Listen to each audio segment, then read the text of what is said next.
আখিরি জামানান নবী, মায়ার নবী, দয়ার নবী, বিশ্ব নবী রাসূল করিম সাল্লাল্লাহু আলাইহিস সালামের সাথে সম্পর্ক করেছিল, বন্ধুত্ব করেছিল। ভাইরা আমার, বন্ধুরা আমার,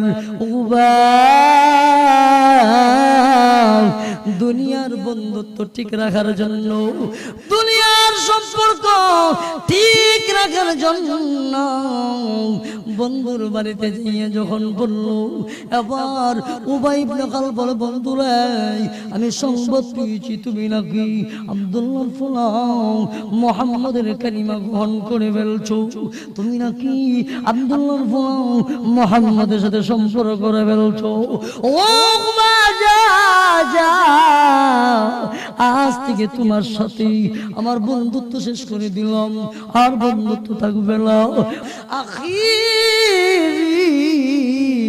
জামানার নবী, মায়ার নবী, দয়ার নবী, বিশ্ব নবী, রাহমাতুল লিল আলামিন বাড়ির মধ্যে রওনা হয়ে গেছেন। মুহাম্মাদের কালিমাটা, মুহাম্মাদের ধর্মটা উদ্ধ করে দিয়ে আসবে। ওই দিক দিয়া আল্লাহ রাব্বুল আলামিন বলে, জিবরাইল যা রে জিবরাইল যা, আমার বন্ধু বিশ্ব নবীর কালিমা গ্রহণ করেছিল, উকবা দুনিয়ার বন্ধুকে খুশি করার জন্য, দুনিয়ার বন্ধুর ভালোবাসায়, দুনিয়ার বন্ধুর মহব্বতে উকবা ইবনে আবি মুঈন নবীজির বাড়িতে চলে গেছেন। ও জিবরাইল ইসলাম উদ্ধ করে দিয়ে আসবে, কালিমা উদ্ধ করে দিয়ে আসবে।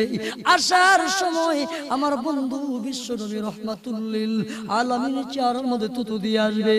এমন সময় আমার বন্ধুর মাঝে আর উকবার মাঝে একটা গোপন পর্দা দিয়ে দিও। ভাইরা আমার, বন্ধুরা আমার, এই কথা বলার পরে জিবরাইল আমিন হাজির হয়ে গেছে। উকবা ইবনে আবি মুঈন আল্লাহর নবীর বাড়িতে হাজির হয়ে গেলেন। বাড়িতে যাইয়া রহমতে আলম নবীকে ডাক দিলেন, মুহাম্মদ বাড়িতে আছুনি? আল্লাহর নবী বিশ্ব নবী রাহমাতুল লিল আলামিন আফসোস করে বলে, উকবা রে,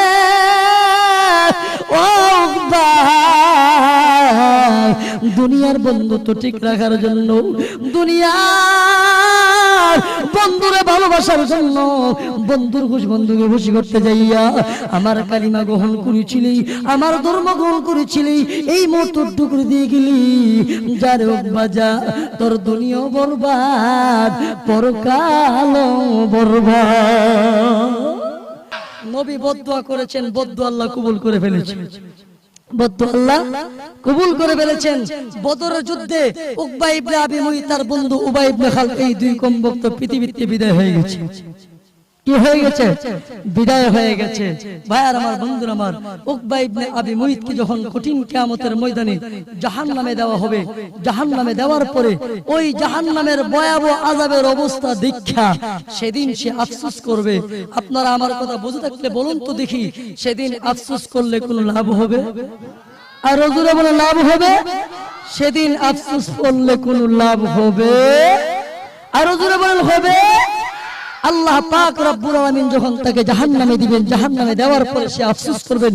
এই আফসোসের কথাটা আল্লাহ পাক রব্বুল আলামিন তেলাওয়াতকৃত আয়াতের মধ্যে আল্লাহ পাক পরওয়ারদিগার আলম জানায় দিয়েছেন। সেদিন সে আফসোস, আল্লাহ বলেন, ইয়া ওয়াইলাতা লাইতানি লাম আত্তাখিয ফুলানান খালিলা।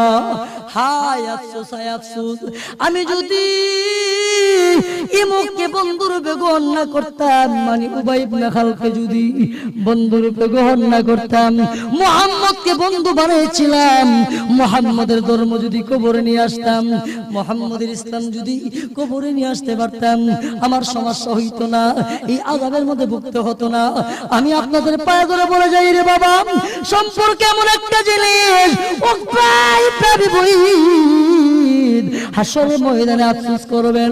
ওই দিন আফসোস করলে কোনো লাভ হবে না, দুনিয়ার জমিনে আফসোস করতে হবে। এই জন্য আমি আপনাদের পায়ে ধরে বলে যাই,